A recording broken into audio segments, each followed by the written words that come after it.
Buenos días, Cristina Gómez. Un placer estar contigo en este episodio para Memoria por Internet. Estamos contigo porque además de ser una reconocida historiadora del proceso de independencia, también has incursionado en tu calidad de historiadora en el estudio del movimiento estudiantil del 68. Y además de ello, tú fuiste partícipe de ese movimiento, ¿no? Y en estos dos planos, en donde has sido estudiosa, científica, de un proceso social tan importante que marcó al país, pero también fuiste parte de él, es que nos gustaría escucharte en este día, ¿no? De tal manera que quisiéramos preguntarte sobre el papel de la juventud comunista dentro del movimiento estudiantil y particularmente del movimiento estudiantil del 68. Yo siempre he considerado que el movimiento estudiantil de 1968 es el movimiento de masas más importante de nuestro país después de la Revolución Mexicana, por supuesto. Pero hoy he reflexionado a la luz del centenario de la fundación del Partido Comunista Mexicano, que cuando desarrollábamos ese movimiento hace 51 años, el partido era relativamente joven, tenía 49 años, ¿no? Era joven realmente, y sin embargo había ya desplegado enormes luchas políticas, que en el caso del movimiento de 68 se expresa como una fuerza política muy importantísima, porque tenía una militancia muy amplia entre los estudiantes universitarios y politécnicos, en las normales rurales, en Chapingo, en fin, en todos los protagonistas centrales de ese movimiento. Creo también que para que nosotros podamos evaluar la participación de los comunistas en el movimiento estudiantil de 1968, es importante que también evaluemos la participación de otras organizaciones de carácter socialista y comunista que también actuaban en el movimiento. La mayoría, por no decir todas las organizaciones de los estudiantes eran de este carácter.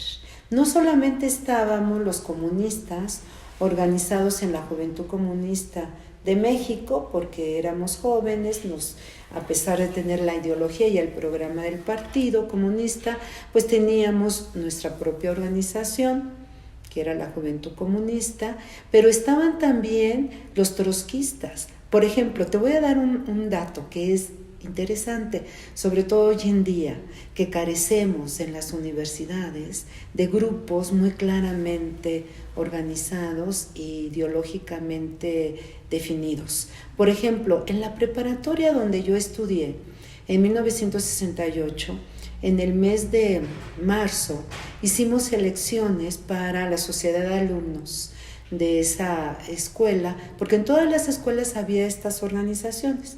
Después del 68 ya se eliminaron y bueno, quedaron los comités de lucha y ahora pues no hay nada, como todos sabemos. Entonces, ahí en la preparatoria 7 se organizaron dos planillas. Una de nosotros, de los comunistas, que teníamos un grupo amplio que se llamaba Partido Estudiantil Revolucionario, PER, y los trotskistas de la Cuarta Internacional. O sea, los comunistas y los trotskistas fueron las únicas planillas que se presentaron en 68 y bueno, ganamos por mucho, hay que decirlo, los comunistas. Pero este ejemplo, que fue antes del movimiento, creo que sirve para ilustrar lo que me interesa hoy remarcar. Cómo en ese movimiento, en esa época, las organizaciones estudiantiles eran socialistas y comunistas de diversas corrientes. He dicho los comunistas, como en la organización que yo participaba, la Juventud Comunista, los trotskistas de la Cuarta Internacional, pero también estaban los espartaquistas, también estaban los maoístas, etc. En mi prepa había nada más trotskistas y comunistas. De tal manera que entonces Estas corrientes, obviamente, que incidieron en la dirección del movimiento y rápidamente sus miembros lograron colocarse, organizar las asambleas, organizar los comités de lucha, pertenecer a ellas, junto con un conjunto de estudiantes que si no pertenecían a estas organizaciones o a alguna de estas organizaciones socialistas, sí tenían simpatía, porque yo creo que al público que nos está escuchando o leyendo, tenemos que tener presente que un año antes del movimiento de 68 mataron en Bolivia al Che Guevara. Y justamente la repercusión de ese asesinato, como había sido antes el triunfo de la revolución cubana, permeó a toda Latinoamérica, a todos los jóvenes, como era la guerra de Vietnam, luchar en contra del imperialismo norteamericano y a favor de los comunistas vietnamitas, es lo que arropa a esa generación. Por lo tanto, había esta ideología que no solamente era de izquierda, como hoy, ¿no? 51 años después del 68 decimos somos de izquierda. No, en ese momento éramos socialistas, éramos comunistas. Y creo que eso le imprime a ese movimiento que las tareas fundamentales que teníamos que hacer en esa ocasión era luchar por las libertades democráticas que nos permitieran posteriormente impulsar una revolución con carácter socialista. Y creo que el movimiento se desarrolló justamente con las demandas centrales, revolucionarias, que era la lucha por las libertades democráticas. Esto que mencionas, Cristina, me parece muy relevante, porque estábamos hablando que el grueso del movimiento estudiantil está a la izquierda. No solamente hay una reacción ante la represión del 26 de julio en particular y en adelante, además hay un cuerpo importante formado ideológicamente o en vías de formarse ideológicamente, y sin embargo el planteamiento del movimiento es democrático. ¿Cómo podemos pensar esos dos momentos, esos vínculos, ¿no? De una generación politizada, radicalizada, en el sentido de que estaba viendo los horizontes más amplios y sin embargo sus planteamientos son democráticos, ¿no? Es decir, no apelan, no salen a decir revolución, sino salen a decir democracia, ¿no? Eso es una parte fundamental de este movimiento. ¿Cómo podemos entender esta convivencia? Yo creo que se puede entender, hay coherencia desde mi punto de vista, porque la vanguardia, fíjate que quisiera decir eso, el otro día en mi clase del movimiento de 68 con los estudiantes de la Facultad de Filosofía y Letras del Colegio de Historia, estaba yo explicando esto de que la vanguardia era socialista y comunista, y un estudiante me preguntó, ¿qué es vanguardia? Porque son palabras que ya no se usan. Hoy, ¿cuál es la vanguardia? No solamente en la política, en el arte, en la literatura, ¿no? En la música. ¿Cuál es la vanguardia? Bueno, en aquella época había, esta palabra era muy común, muy usual, los que vamos adelante, impulsando los cambios. Yo creo que los que fuimos adelante impulsando los cambios, nos enfrentamos a un movimiento que se fue construyendo desde abajo, fue verdaderamente impresionante. Yo tuve, pues no la fortuna, porque yo creo que esas no son fortunas, la verdad. Tuve la oportunidad de estar en la marcha del 26 de julio, que se dirigía al mitin que se iba a conmemorar en el monumento a los niños héroes, a Juárez, al hemiciclo a Juárez, perdón, y entonces ahí pues llegaron los compañeros del Poli informando que los acaban de reprimir porque iban al Zócalo y no los dejaron llegar y ya los habían reprimido 2 días antes en la Ciudadela. Y bueno, es una impresión como si bien estábamos ahí una parte de la vanguardia socialista de la que he hablado antes, pues también había otros compañeros que inmediatamente respondieron y vamos todos al Zócalo a conquistar la libertad de expresión. el derecho de manifestación. Esa es una reivindicación de carácter democrático, establecido en nuestra Constitución, en ese momento y ahora, porque no ha cambiado, es la misma, bueno, se ha ido modificando, pero secundariamente. Entonces, así empezó el movimiento. Empezó reivindicando demandas de carácter democrático, la libertad de expresión, ¿no?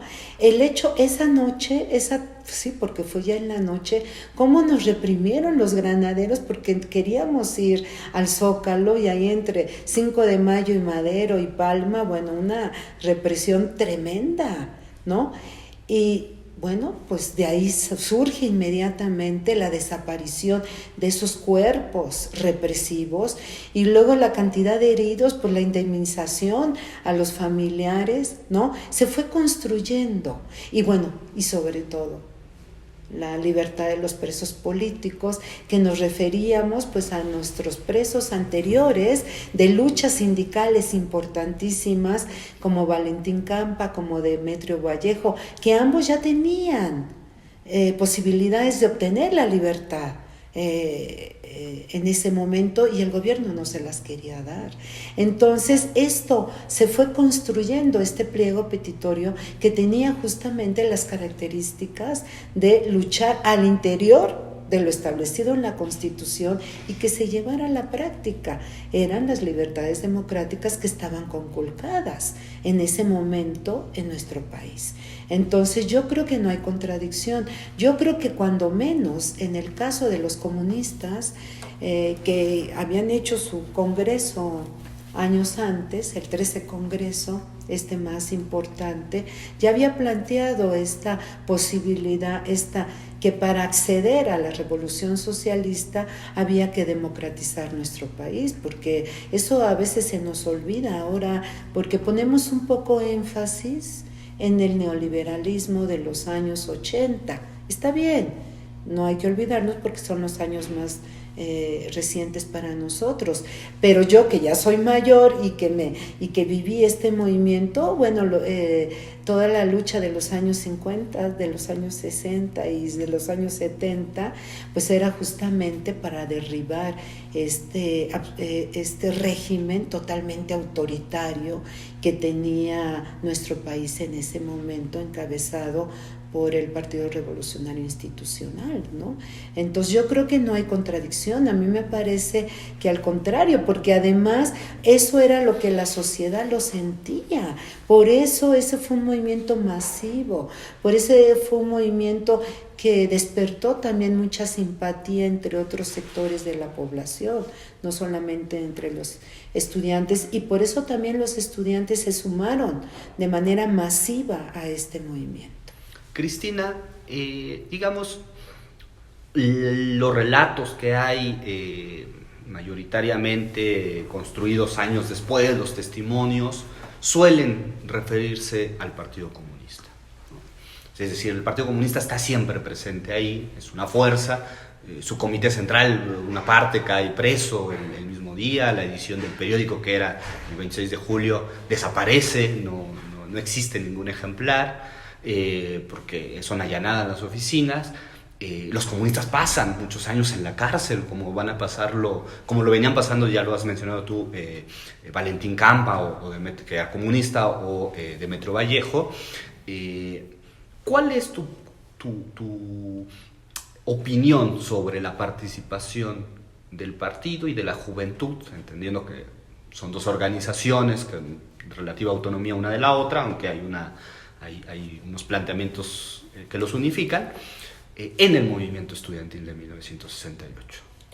Yo creo que la participación de los comunistas, en este caso de la juventud comunista, porque el partido nos tenía mucho respeto y todas las decisiones que se tomaron ahí las tomamos en nuestras instancias de dirección de la Juventud Comunista. Es decir, no había una línea eso es importante. No, desde luego que no, desde luego que no. Claro que había una línea general, claro, y había mucha discusión. Nosotros un poco, porque como esta organización ya no existe, ¿verdad?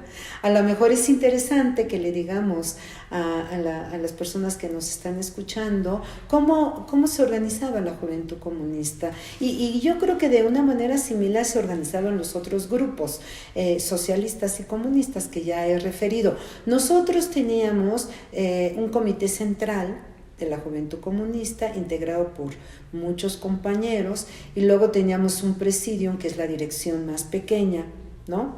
Pero en la base de esa organización estaban los clubes, ¿no? En el caso del partido se llamaban células, y en el caso nuestro eran clubes, porque éramos jóvenes. Entonces, en la universidad, en esa época, había clubes en la mayoría de las preparatorias. Cuando menos yo iba en las 7 y teníamos esta organización, tanto los militantes del turno matutino como del vespertino. Nos reuníamos juntos, se llamaba Camilo Torres, nuestro club. Y luego en la preparatoria 2 también existía, se llamaba Julián Grimao, me acuerdo muy bien. Luego en la preparatoria 5, en la 3, en la 6, en la 8, en la 9 no recuerdo, ¿no? En la 3 ya dije. Bueno, y en las facultades, pues en la mayoría de las facultades había clubes de la Juventud Comunista, y al mismo tiempo estos clubes actuaban en un frente amplio, ¿no? Donde había estudiantes que no eran comunistas, pero simpatizaban. Sobre todo hay que recordar que en esa época nosotros estábamos desarrollando una reforma universitaria muy amplia que no hemos podido llevar a la práctica, ¿no? Esa es una asignatura pendiente, yo creo que de todos los universitarios, la reforma universitaria. Y entonces, por ejemplo, en la preparatoria número 7, donde yo militaba, teníamos un grupo que se llamaba Partido Estudiantil Revolucionario, donde participaba muchísima gente, ¿no? Muchos jóvenes. En economía, donde después ingresé en 1971, teníamos el PES, el Partido Estudiantil Socialista de Economía, en donde pues no necesariamente éramos puros comunistas, sino al contrario. Y en el caso del movimiento estudiantil de 68, esta organización siguió. A veces la gente, por toda la propaganda comunista de aquella época, porque bueno, pues la Guerra Fría está ahí, ¿no? Están los dos grandes bloques, el socialismo y el comunismo, con la URSS por un lado y los Estados Unidos por el otro. Había todo un ambiente anticomunista en el mundo, ¿no? En el mundo occidental no se diga, pero también en en Latinoamérica, con esta conquista tan importante de la Revolución Cubana, ¿no?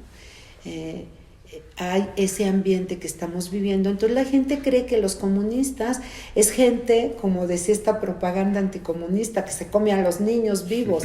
Los comunistas éramos gente común y corriente, éramos estudiantes como cualquiera otro, que por algunas circunstancias, la época, la conciencia política, que hoy se olvida, ya no hay conciencia política, ya no hay convicciones, ¿no? Pues llegan, quieren organizarse para transformar su realidad. Entonces los comunistas éramos pues gente como yo, gente común y corriente. Claro que yo, debo de decirlo, eso sí es cierto, en la preparatoria donde yo estudié en el turno vespertino, la mayoría de los comunistas eran trabajadores, eso sí. En la mañana pues éramos, como ellos nos decían, la pequeño burgués. Yo era la más pequeño burgués porque vivía en un departamento en Jardín Balbuena. Digo, porque la prepa pues está ubicada todavía en una zona poco proletaria, ¿no? Había esas diferencias, pero bueno, hasta nos reíamos entre nosotros, ¿no? Obviamente. Pero éramos gente común y corriente. Y entonces en el movimiento 68, lo que hacía la dirección era universitaria, porque había una dirección universitaria, claro que estaba en la cárcel, como tú lo dijiste, pues es que nuestros primeros presos cayeron el 26 de julio, no solamente los del Partido Comunista, ¿no? que muchos de ellos eran de la Dirección Nacional, sino universitarios cayeron ese día, como Arturo Sama, Valdespino, Félix, en fin, cayeron a la cárcel. Entonces pues ya no teníamos dirección y de todas maneras actuábamos, y la forma de organización era convocar a todos a un activo. Entonces en un salón de Ciudad Universitaria normalmente, o en algún lugar, hacíamos activos con toda la militancia comunista. Y ahí discutíamos qué hacer, sobre todo en momentos de iniciativas, porque aquí, pues, ¿cuáles eran las iniciativas que tomábamos? Si la gente recuerda ese movimiento, nunca hubo una respuesta del gobierno que nos diera posibilidad de entrar en negociación. Se formó al final, dizque 2 emisarios para negociar, pero nunca hubo nada formal realmente, o muy al final, un poquito, pues el mismo día del 2 de octubre, ¿no?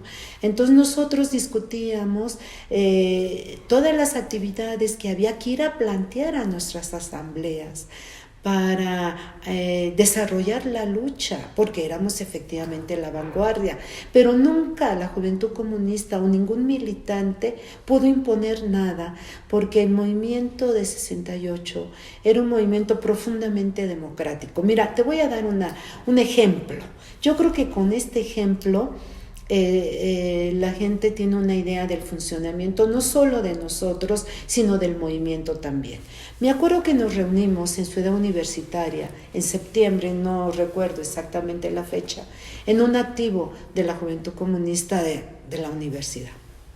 No recuerdo compañeros del Poli, yo nada más recuerdo de la universidad, para ver qué iniciativas generábamos. Y ahí se discutió que había que volver a tomar la calle, porque la última marcha que hicimos fue la marcha del 27 de agosto, esta que se había acordado hacer un plantón ahí, ¿no? Y que finalmente llegó el ejército en la madrugada, sacó a los compañeros que se quedaban en el plantón, al día siguiente hubo un mitin y una batalla campal ahí en el Zócalo. Bueno. Entonces nosotros analizábamos después del informe del presidente Díaz Ordaz, en donde no abrió posibilidad de negociación, sino al contrario, cerró toda posibilidad de que la única manera en que un movimiento puede salir adelante es volviendo a expresarse con sus herramientas y sus formas de lucha, que en esta ocasión pues era la gran marcha, ¿no? Aparte de las brigadas que servían pues para informar a la población, ¿no? Entonces tratamos ahí el asunto de tomar la calle otra vez. Ya para entonces, para septiembre, la represión nunca estuvo ausente del movimiento, siempre estuvo en las calles, pero después del 27 de julio se profundizó más.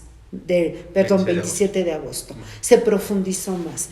Entonces yo recuerdo que en ese activo Marcelino Perello propuso, Pablo propuso y Marcelino también, Pablo Gómez, hacer una marcha.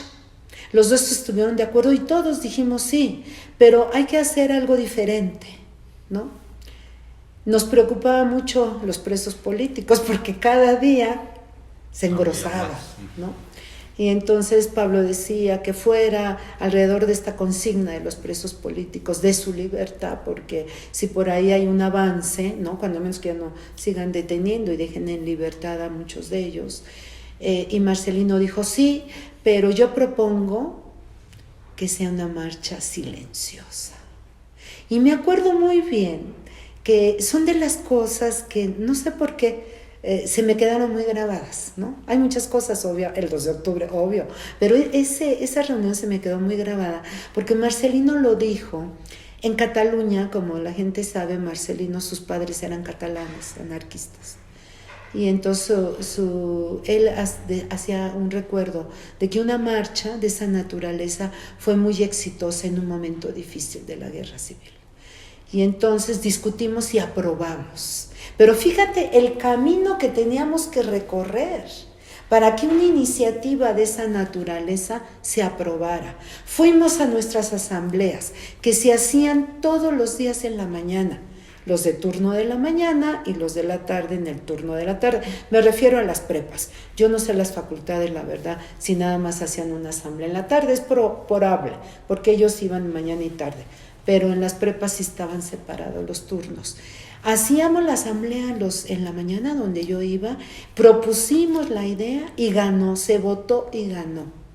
Y luego así en todas las asambleas, y eso se llevó a la reunión del CNH, y ahí se votó y se ganó.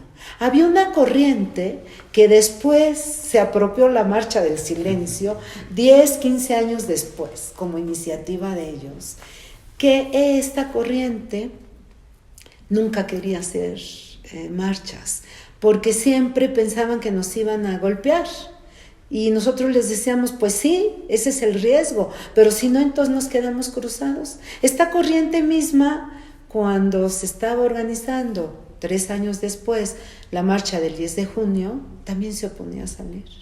Es que nos van a golpear, pues sí, pero entonces nos quedamos encerrados en nuestras escuelas. Entonces ese era el procedimiento, porque va de la mano. O sea, el partido no podía, ni el partido, ni los espartaquistas, ni los trotskistas podían imponer nada al movimiento, porque el movimiento tenía una organización democrática. Entonces eso es falso. Lo que sí es cierto, y tampoco nos debe de sorprender, el partido tenía casi 50 años de existencia. Por lo tanto, era la organización comunista más importante del país. Tenía organización en todo el país. La universidad tenía una gran tradición de lucha. Veníamos de movimientos muy importantes, el de 66, el Politécnico del 56, los grandes movimientos ferrocarrileros, el magisterio, por decir los más conocidos, el movimiento médico, donde también había otras corrientes que participaban, ¿no? Entonces, yo sí afirmo de que los comunistas éramos la organización política más organizada y mayoritaria de ese movimiento, lo cual no quiere decir que fuéramos los mayoritarios en todo el movimiento estudiantil, por supuesto que no. La mayoría del movimiento estudiantil eran estudiantes sin partido, obviamente, ¿no? Pero con unas convicciones democráticas y socialistas muy importantes. Es muy interesante lo que dices, porque en la época, en los mismos años 60, otros partidos comunistas de otros países tuvieron relaciones conflictivas por distintas razones. El más conocido es Francia, pero también en Italia había mucha rispidez y mucha tensión entre los estudiantes radicalizados y las organizaciones, ¿no? No hablemos de otros ejemplos porque son los más conocidos. Y sin embargo en México el Partido Comunista se compromete, a través de la juventud, o la juventud, se compromete de lleno con el movimiento estudiantil. Y no hay fisuras. No hay rupturas en ese La momento. ruptura, y hay que decirla, y fue no de la dirección, digamos, no de ninguna dirección, sino de militantes, vino después del movimiento, cuando algunos compañeros, militantes importantes de la juventud comunista, frente a la represión, frente al 2 de octubre, frente a las cárceles llenas, frente al autoritarismo de este régimen, frente a una derrota de un movimiento de masas, vieron la posibilidad de que la única vía que podía romper eso era la lucha armada. Y se salieron de la juventud y emplearon este método de lucha. Bueno, como todos sabemos, pues tuvieron un fracaso rotundo, ¿no? Pero, digamos, muchos de ellos salieron de estas filas. Otros salieron de otras organizaciones, pero también socialistas, Claro. ¿no? Una parte importante fue de las filas de la Juventud Comunista, pero no hubo escisión, tú tienes razón. Nosotros políticamente, los comunistas universitarios o del movimiento, los politécnicos, en fin, los de las normales, políticamente coincidíamos con la dirección de nuestro partido, ¿no? Siempre nos pareció muy adecuado todas las declaraciones que hacían continuamente el presidium del Comité Central frente a los momentos del movimiento, porque ahí estaba, pues si tenían a toda su gente, a los dirigentes en la cárcel, pues ahí estaba el partido atento a los acontecimientos, ¿no? Cristina, Para ir cerrando esta charla tan interesante, porque nos devela algunos espacios que no hemos pensado, justamente en tu calidad de historiadora, ¿qué temas faltan aún por estudiar de la historia, no de las interpretaciones, sino de la historia del 68? Porque tú ahorita mencionas una, ¿no? El papel de las organizaciones socialistas y comunistas de todas las tendencias dentro del movimiento, ¿no? Que articulaban discursos, que hacían propuestas, la de Perelló la mencionas ahora. ¿Qué es lo que hace falta para que tengamos una comprensión más cabal, más amplia de lo que fue el movimiento, para no reducirlo al 2 de octubre, para no reducirlo a la Barrosierra, para no reducirlo a... ¿Qué es lo que nos está faltando para poder comprender el 68? Yo creo, Jaime, que no se ha estudiado académicamente este movimiento. Y quizá no se ha estudiado porque pues este es un debate, ¿no?, que tenemos entre los historiadores, porque pensamos que la historia inmediata no es objeto de estudio del historiador. Ahora se llama la historia del presente, ¿no?, o la historia reciente. Bueno, yo creo que después de 50 años sí tenemos... sí puede ser objeto de estudio de los historiadores. Por lo pronto, yo el año pasado que se conmemoraban los 50 años, abrí en el Colegio de Historia de la Facultad de Filosofía y Letras un curso sobre el movimiento estudiantil de 68. Y no sabes qué grata respuesta tuve de los estudiantes. Se tuvo que cerrar porque eran más de 50 los que acudieron a este llamado. Lo planeé en 2 semestres porque en la facultad sí se dan los cursos, y toda la gente me decía, pero es demasiado tiempo en 2 semestres estudiar el movimiento 68. Pues para nada, la verdad, porque yo creo que todo está por hacerse, en mi opinión. Yo creo, frente a tu pregunta, ya me estaba yo desviando, pero quiero llevar... En realidad, textos académicos que estudien el movimiento con el canon académico del historiador, con fuentes primarias, tenemos muy pocos, ¿no? Casi no últimamente tenemos más, afortunadamente, y son muchas tesis, ¿no?, de licenciatura y de maestría y de doctorado. Entonces yo veo eso muy positivo y creo que está por iniciarse el estudio del 68, porque en la visión mía, por eso yo doy la clase, ¿no?, pero finalmente una clase se desprende de una investigación. Si nosotros no abrimos nuestro panorama y no insertamos el movimiento de 1968 en el contexto más internacional, en el contexto mundial, no entendemos nada.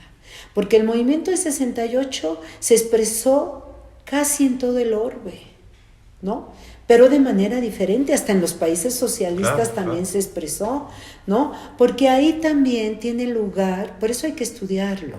Hobsbawm, un historiador muy cercano a nosotros, comunista, él sostiene, ¿no?, que aquí hubo una revolución juvenil en los años 60. Y esa revolución juvenil tiene que ver con la actitud de los estudiantes, obviamente que eran jóvenes, y de todos los jóvenes del mundo. Pero yo creo que esto es cierto, y además, bueno, el ascenso del comunismo y del socialismo en América, ¿no?, con la revolución cubana y la guerra de Vietnam, son importantísimos el impacto que tuvo en América Latina, porque tuvieron un impacto mundial, pero en América Latina tuvieron un impacto, yo creo que muy especial, como también lo tuvo, desde mi punto de vista, la lucha por los derechos civiles en los Estados Unidos. Porque finalmente son nuestros vecinos, los hippies, todo esto. Yo creo que eso hay que estudiarlo con mucho detenimiento, y sobre todo lo que el historiador tiene que hacer es cómo este contexto internacional se adapta a las condiciones que vivíamos nosotros, a ese régimen político totalmente autoritario, a esta falta de la más elemental democracia en la vida política y sobre todo en el desarrollo de las corrientes socialistas en nuestro país y comunistas, el movimiento de liberación nacional. Todo esto va implicado, tenemos que estudiarlo. No tenemos todavía una visión de conjunto de estos problemas y también de la lucha electoral que se inició en 1964 con el Frente Electoral del Pueblo, que no le dieron el registro electoral. Todo eso tiene que ver con este gran movimiento y por supuesto los movimientos estudiantiles, ¿no? El movimiento de la Escuela de los Hermanos Escobar ha sido muy poco estudiado y está vinculado directamente con el movimiento del 68, incluso por su forma de organización, etcétera, ¿no?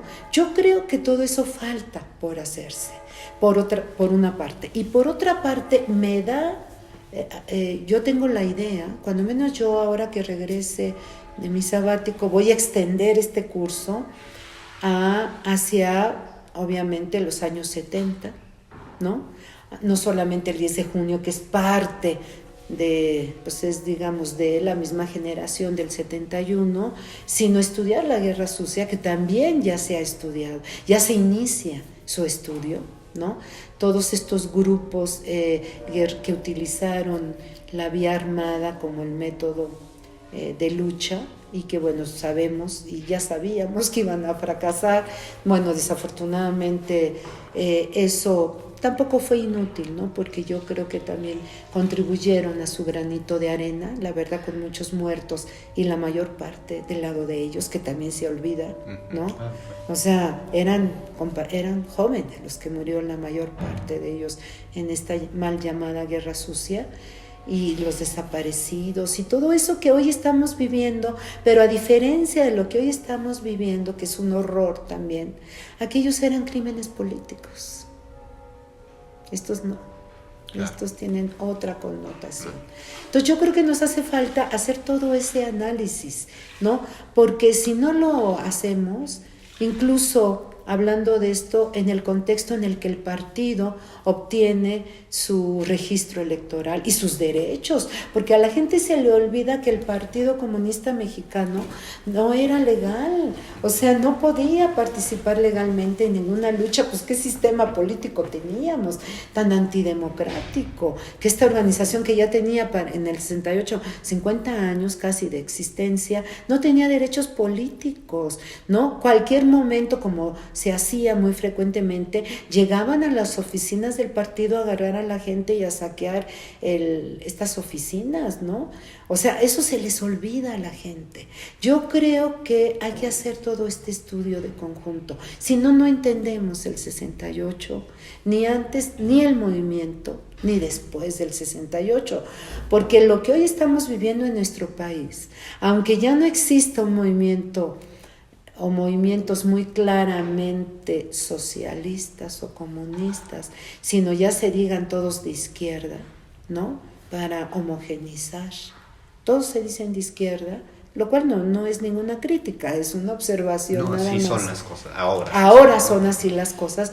Pues tenemos que saber de dónde venimos, porque esta transformación que estamos viviendo ahorita y que pensamos que puede ser muy importante, no se da sola. Ahí los comunistas pusieron la mayor parte, digo yo, de su gota, la mayor parte como una organización fuerte, no solo, por supuesto, y quizá los anónimos, como siempre, las masas, ¿no?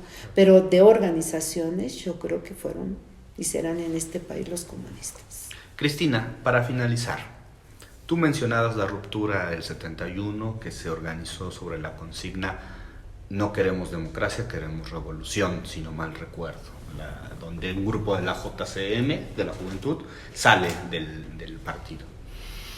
Sin embargo, en 68, cuando uno revisa los documentos del Partido Comunista, en 69 el texto de Martínez Verdugo sobre el movimiento estudiantil y la táctica de los comunistas que lleva ese nombre, uno nota que se han comprometido con la democracia. Es decir, que en este país la izquierda fue la democrática frente a la derecha y, por supuesto, frente al poder, al nacionalismo revolucionario, sobre todo, ¿no? Es decir, el mito del año 2000 de que la derecha era la democrática y la izquierda era la antidemocrática porque se había ido a las armas, ¿no? Uno, revisando el 68, tiene otra impresión, ¿no? Y eso es lo que te quiero preguntar. ¿Tú estarías de acuerdo en que es el 68 lo que termina de comprometer al Partido Comunista con la democracia? Es decir, el punto más álgido de algo que ya venía fraguándose en la década de los 60. Yo creo que sí, estoy de acuerdo contigo. Yo creo que ya se había aprobado esa línea política.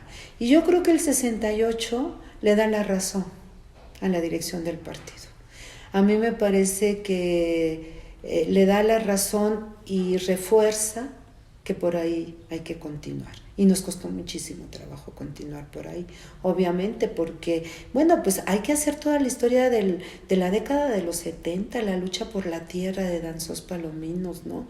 Todas las represiones que tuvimos, y ahí estudiantes, jóvenes, campesinos o los pocos obreros. Yo creo que sí, yo creo que el 68, a pesar de todo, reafirmó que había que insistir en la lucha democrática en este país y sumar fuerzas, porque la verdad es que a mí me molesta mucho cuando la gente de la derecha dice, es que los de izquierda se dividen, y si tú te das cuenta, en realidad no es cierto.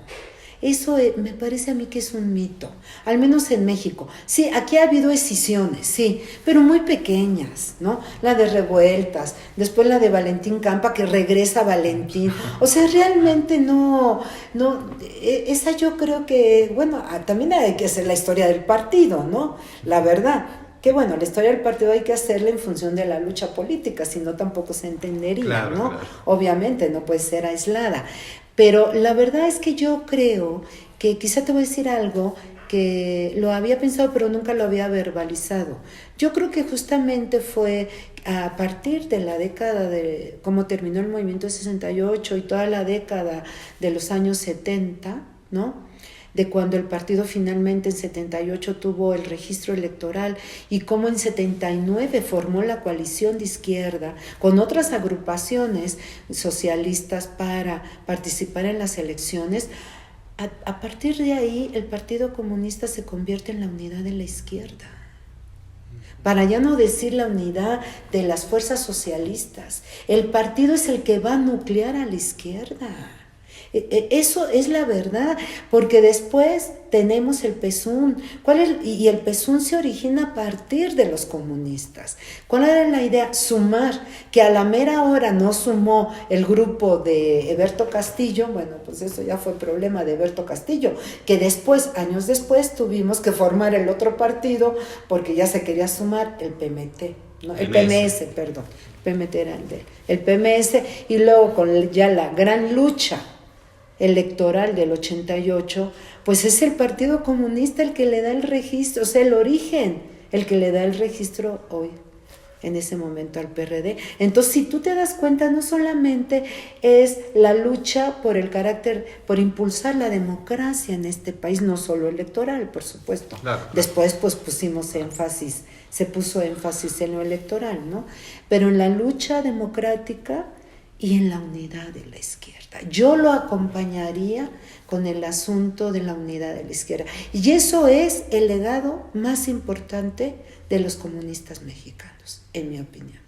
Bueno, pues te agradecemos mucho, Cristina, por esta entrevista y por recibirnos. Hasta luego. Gracias.